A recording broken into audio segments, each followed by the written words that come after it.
Платформа Псырцха – визитная карточка нового Афона. Построенная в 1944 году, платформа изначально называлась «Дача». Затем ее переименовали в Агараки, а в 1967 году она стала именоваться Псырцха.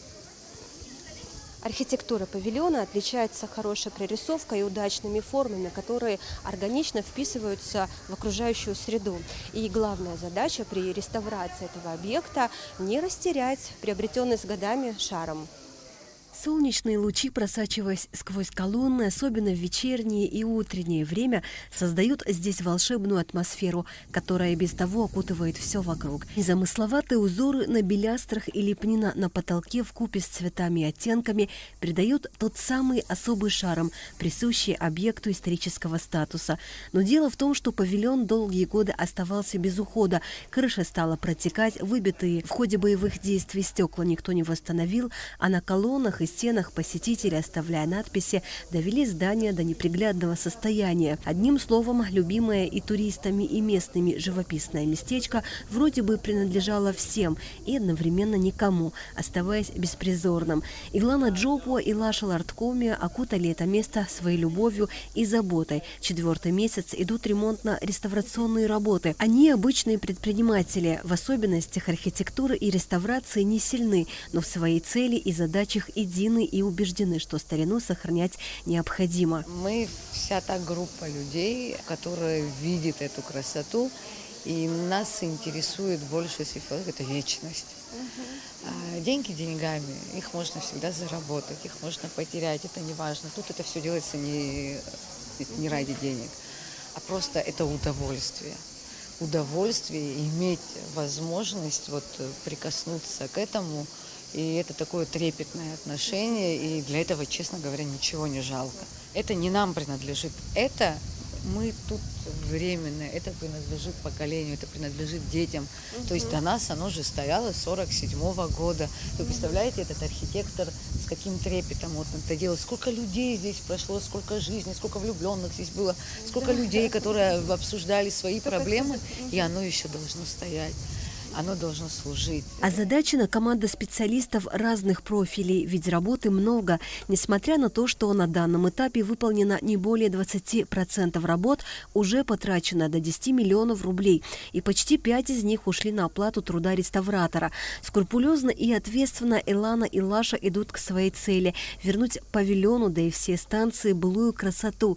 Декоративные элементы за эти годы потеряли свой первозданный вид. Вазоны, украшающие перила, тоже реставрируют. Новые элементы будут сделаны из армированного цемента.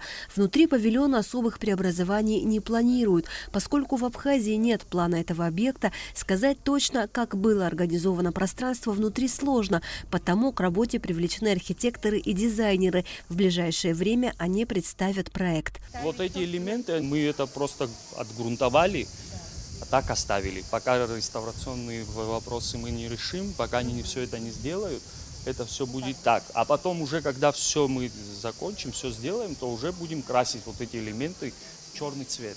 Ну, как было. А вот этот цвет графит. Вот потолок в таком стиле, наверное, мы так и пока и оставим. Покрасить всегда можно будет, а вот вернуть в такое уже потом трудно будет. Пока мы посмотрим, вот так оставим.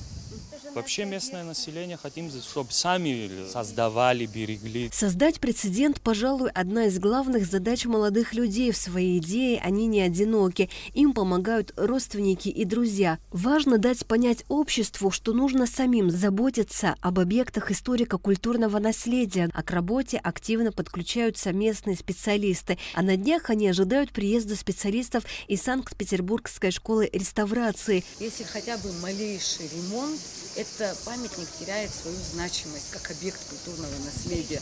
То есть даже вот эти картинки, которые вот здесь вот есть, вы видите, мы их сняли, мы их обратно возвращаем. Потому что тут, если мы его не вернем, это будет новодел. Мы восстановили крышу мы не сделали ремонт, там нету новодела. Перрон, перила, колонны и стены очистили пескоструем. Элементы фасада, выполненные из чугуна, также очистили от многолетней пыли и покрыли грунтовкой. Привели в порядок и территорию нижней зоны, очистили от зарослей и снесли незаконную пристройку, относясь к каждой детали бережно и кропотливо восстанавливая то, что было создано 79 лет назад. Непременно люди, инициировавшие подобное, оставляют свой след в истории. А увидеть, что получится из инициативы Иланы Джопо и Лаши Ларткомия, по предварительным расчетам, мы сможем уже в конце этого года. Асида Малия, Заур Кварчия, Абхазское телевидение.